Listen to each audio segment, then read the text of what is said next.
Chapter 16 The Ring of Power. Saturday, April 14th, 1962.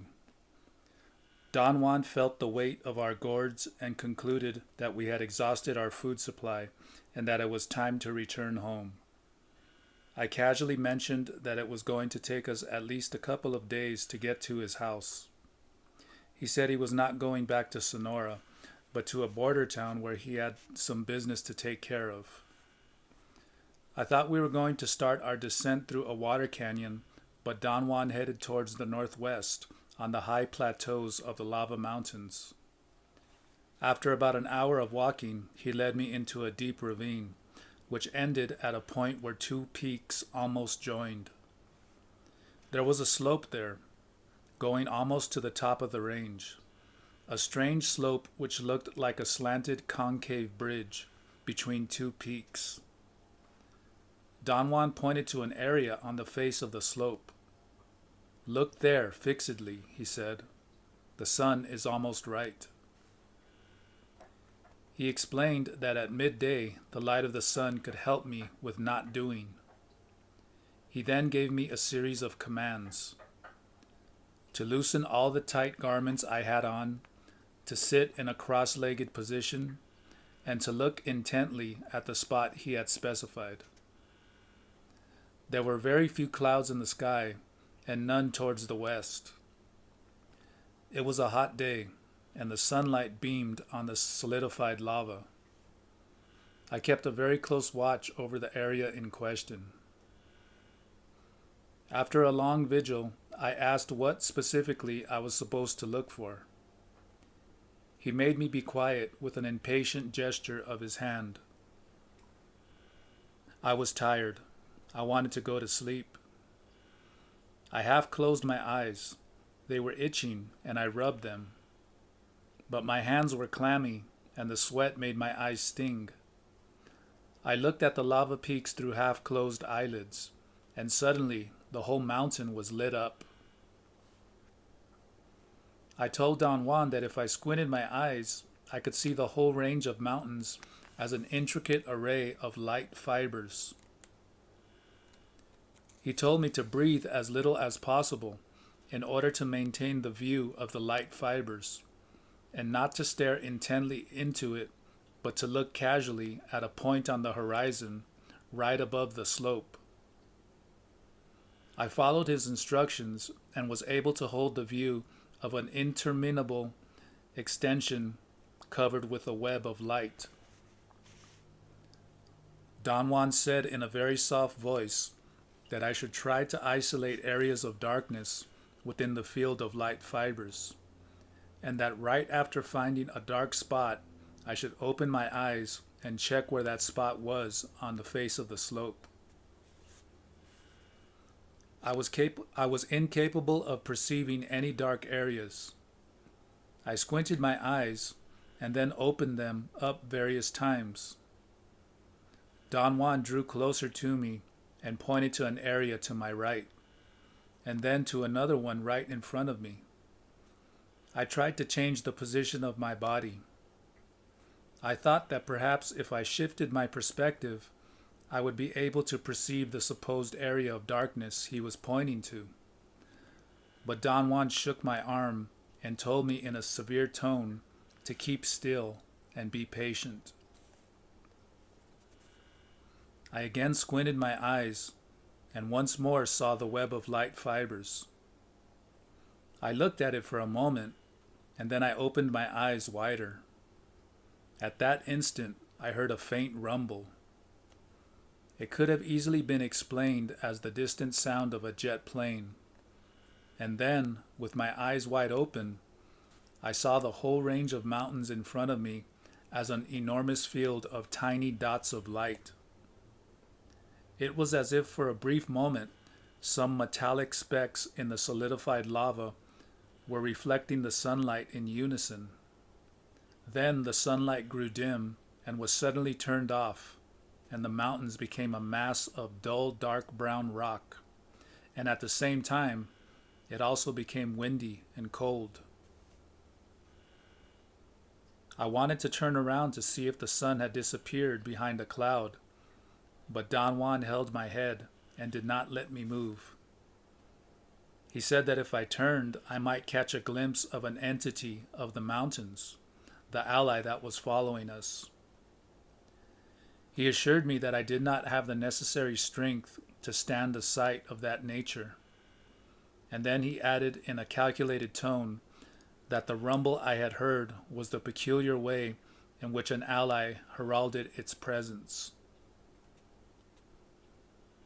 He then stood up and announced that we were going to start climbing up the side of the slope. "Where are we going?" I asked.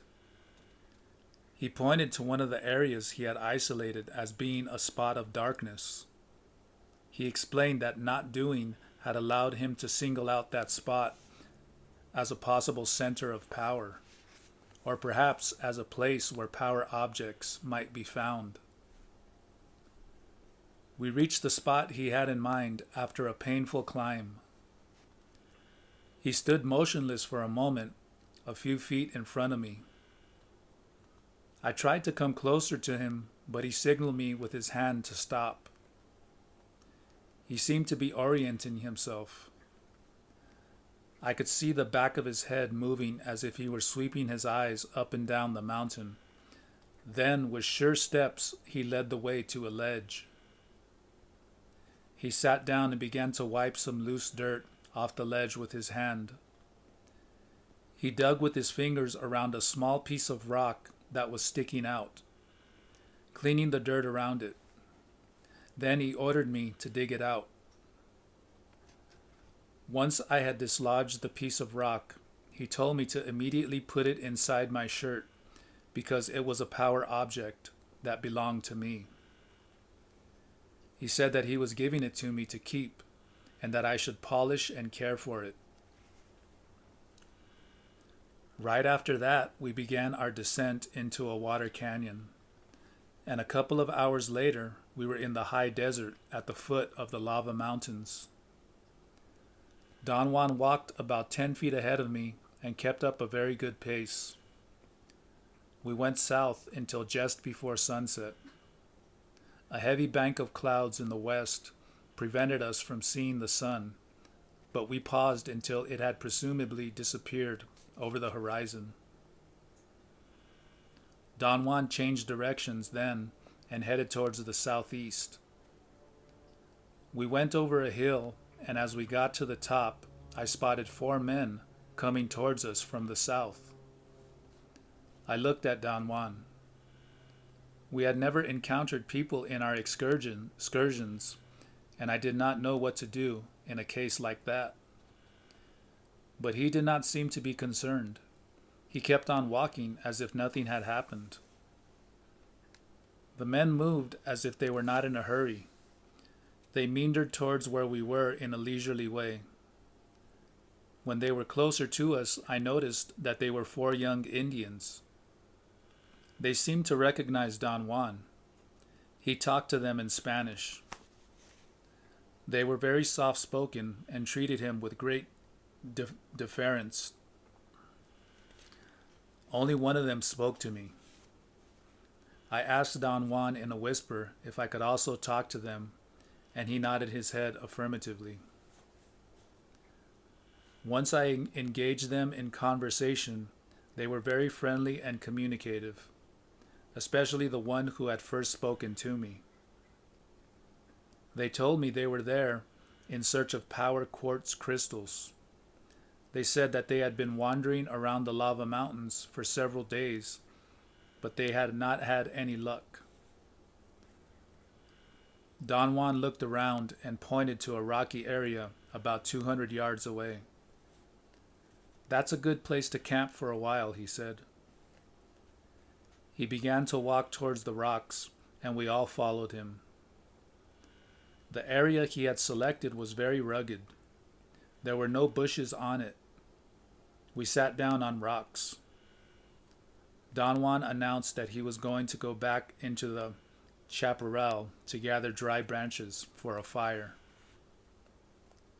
I wanted to help him, but he whispered to me that this was a specific fire for those brave young men, and he did not need my help.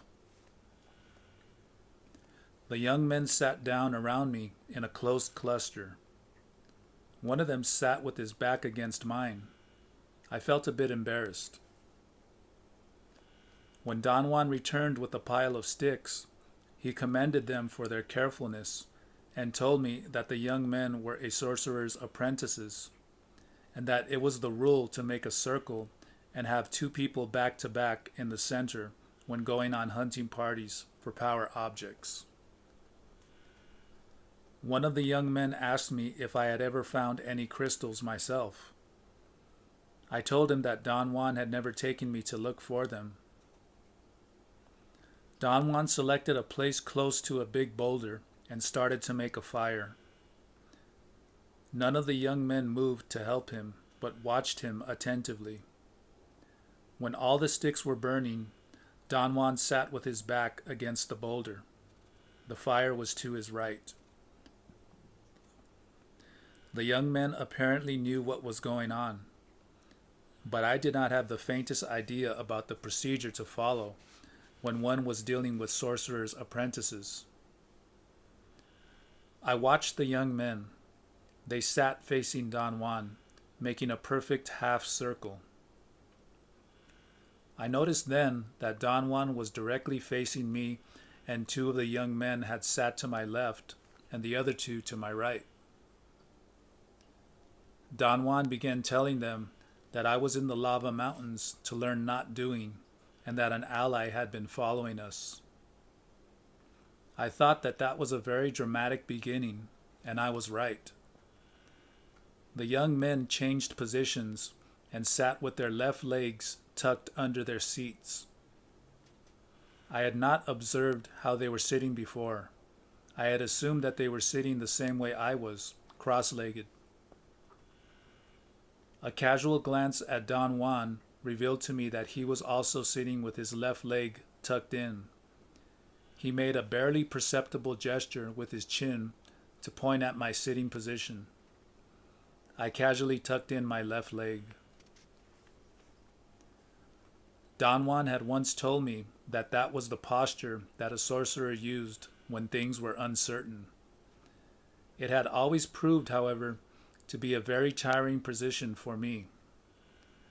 I felt it was going to be a terrible imposition on me to remain seated in that fashion for the duration of his talk. Don Juan seemed to be thoroughly aware of my handicap, and in a succinct manner explained to the young men that quartz crystals could be found in certain specific spots in that area, and that once they were found, they had to be coaxed to leave their abode by means of special techniques.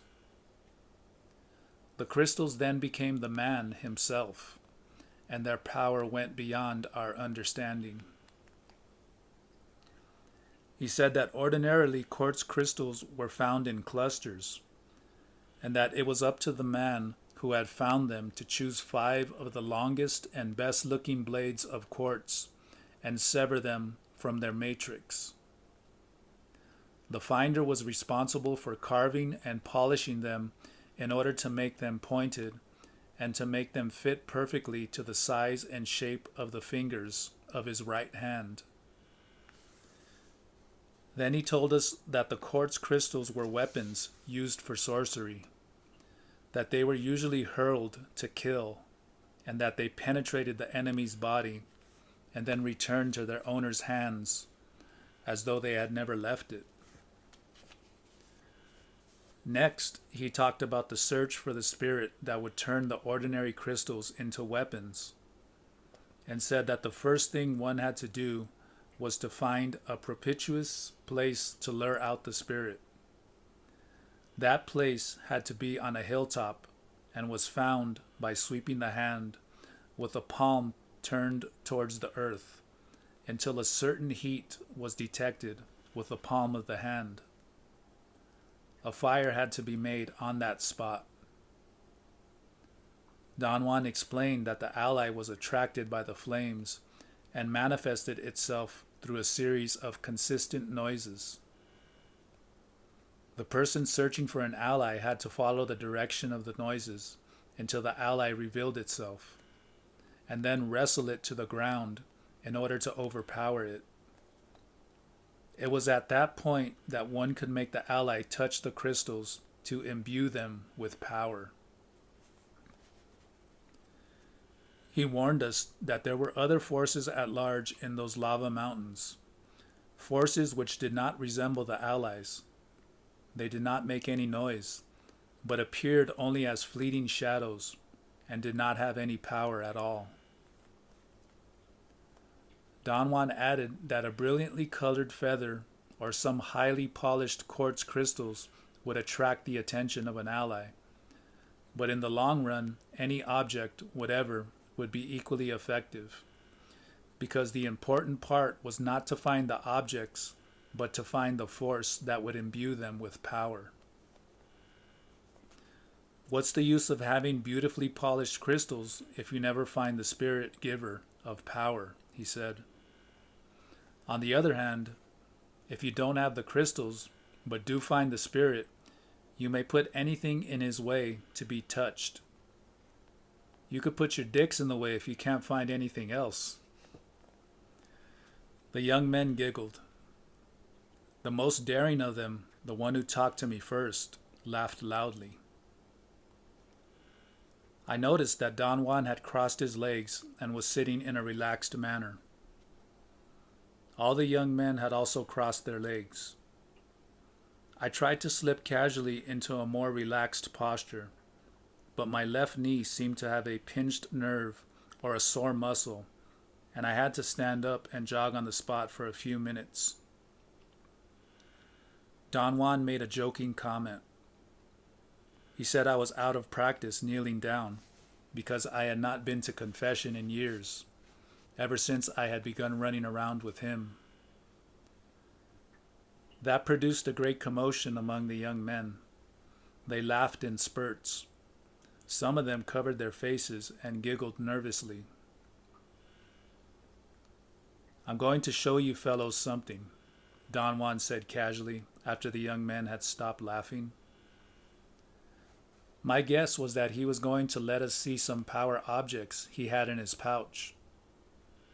For an instant, I thought the young men were going to cluster around him, for they made a sudden movement in unison. All of them bent forward a little bit, as if they were going to stand up. But then they all tucked their left legs in and went back to that mysterious position that was so hard on my knees. I tucked my left leg in as casually as possible. I found that if I did not sit on my left foot, that is, if I kept a half-kneeling position, my knees did not hurt as much. Don Juan stood up and walked around the big boulder until he was out of sight. He must have fed the fire before he stood up. While I was tucking in my leg, for the new sticks chirped as they ignited and long flames spurted out. The effect was extremely dramatic. The flames grew twice as big. Don Juan suddenly stepped out from behind the boulder and stood where he had been sitting. I had a moment of bewilderment. Don Juan had put on a funny black hat. It had peaks on the side by the ears, and it was round on top. It occurred to me that it was actually a pirate's hat. He was wearing a long black coat with tails, fastened with a single shiny metallic button, and he had a peg leg. I laughed to myself. Don Juan really looked silly in his pirate's costume. I began to wonder where he had gotten that outfit out there in the wilderness.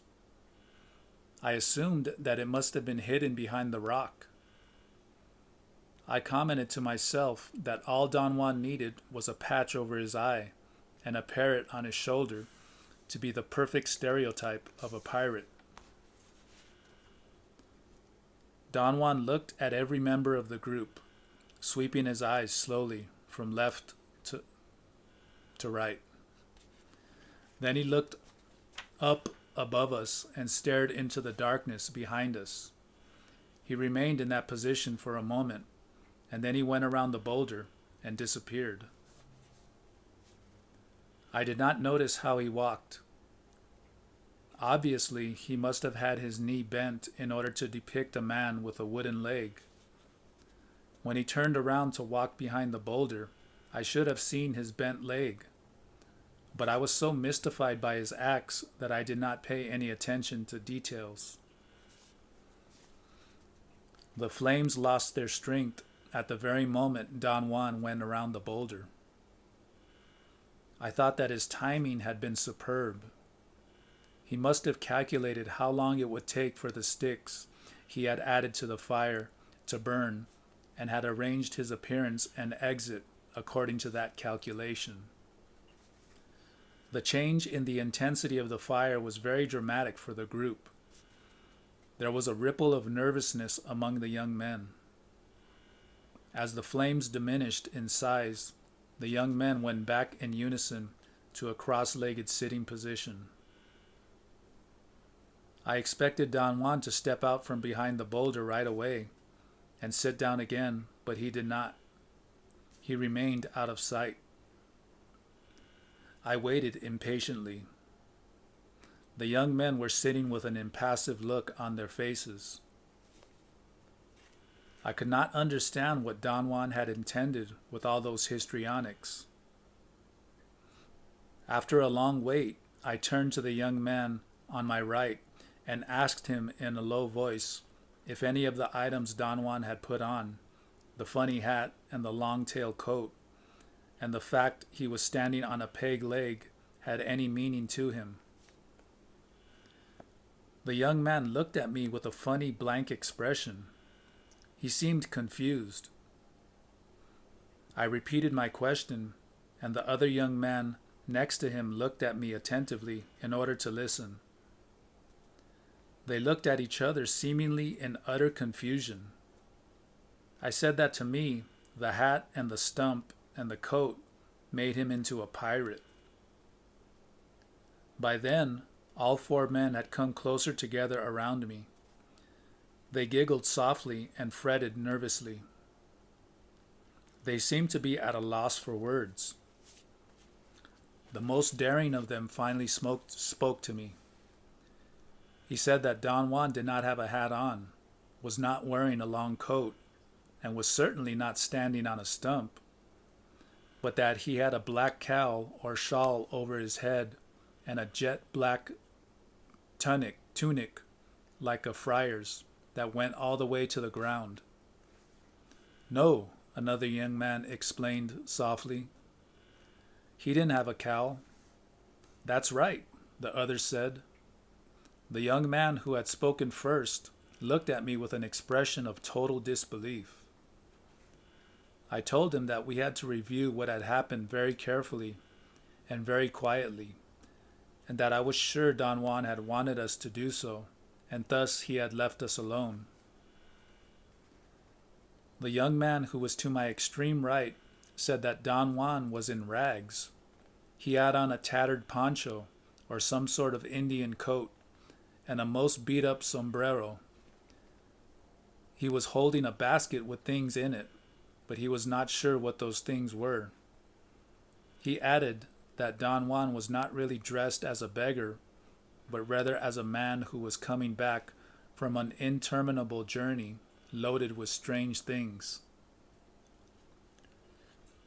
The young man who had seen Don Juan with a black cowl said that he had nothing in his hands, but that his hair was long and wild, as if he were a wild man that had just killed a friar and had put on his clothes, but could not hide his wildness. The young man to my left chuckled softly and commented on the weirdness of it all. He said that Don Juan was dressed as an important man who had just gotten off his horse. He had leather leggings for horseback riding, big spurs, a whip that he kept beating on his left palm, a Chihuahua hat with a conical crown, and two .45 caliber automatic pistols. He said that Don Juan was the picture of a well-to-do ranchero. The young man to my extreme left laughed shyly and did not volunteer to reveal what he had seen. I coaxed him, but the others did not seem to be interested. He appeared to be rather too shy to talk. The fire was about to be extinguished when Don Juan came out from behind the boulder. "We'd better leave the young men to their doings," he said to me. "Bid them goodbye." He did not look at them. He began to walk away slowly to give me time to say goodbye. The young men embraced me. There were no flames in the fire, but the live coals reflected enough glare. Don Juan was like a dark shadow a few feet away, and the young men were a circle of neatly defined static silhouettes. They were like a row of jet black statues set in a background of darkness. It was at that point that the total event had an impact on me. A chill ran up my spine. I caught up with Don Juan. He told me in a tone of great urgency not to turn around to look at the young men, because at that moment they were a circle of shadows. My stomach felt a force coming from the outside. It was as if a hand had grabbed me. I screamed involuntarily. Don Juan whispered that there was so much power in that area that it would be very easy for me to use the gate of power. We jogged for hours. I fell down 5 times. Don Juan counted out loud every time I lost my balance. Then he came to a halt. "Sit down, huddle against the rocks, and cover your belly with your hands," he whispered in my ear. Sunday, April 15th, 1962. As soon as there was enough light in the morning, we started walking. Don Juan guided me to the place where I had left my car. I was hungry, but I felt otherwise invigorated and well rested. We ate some crackers and drank some bottled mineral water that I had in my car. I wanted to ask him some questions that were overwhelming me, but he put his finger to his lips. By mid-afternoon, we were in the border town where he wanted me to leave him. We went to a restaurant to eat lunch. The place was empty. We sat at a table by a window looking out at the busy main street and ordered our food. Don Juan seemed relaxed. His eyes shone with a mischievous glint. I felt encouraged and began a barrage of questions. I mainly wanted to know about his disguise. "I showed you a little bit of my not doing," he said, and his eyes seemed to glow. "But none of us saw the same disguise," I said. "How did you do that?" "It's all very simple," he replied. "They were only disguises because everything we do is in some way merely a disguise. Everything we do, as I have told you, is a matter of doing. A man of knowledge could hook himself to everyone's doing and come up with weird things. But they are not weird, not really. They are weird only to those who are trapped in doing. Those 4 young men and yourself are not aware yet of not doing, so it was easy to fool all of you." "But how did you fool us?" "It won't make sense to you. There is no way for you to understand it. Try me, Don Juan, please. Let's say that when every one of us is born, we bring with us a little ring of power. That little ring is almost immediately put to use. So every one of us is already hooked from birth, and our rings of power are joined to everyone else's. In other words, our rings of power are hooked to the doing of the world in order to make the world. Give me an example so I could understand it, I said. For instance, our rings of power, yours and mine, are hooked right now to the doing in this room. We are making this room. Our rings of power are spinning this room into being at this very moment. Wait, I said. This room here is here by itself. I am not creating it. I have nothing to do with it.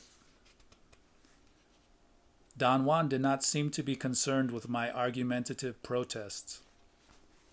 He very calmly maintained that the room we were in was brought to being and was kept in place because of the force of everybody's ring of power.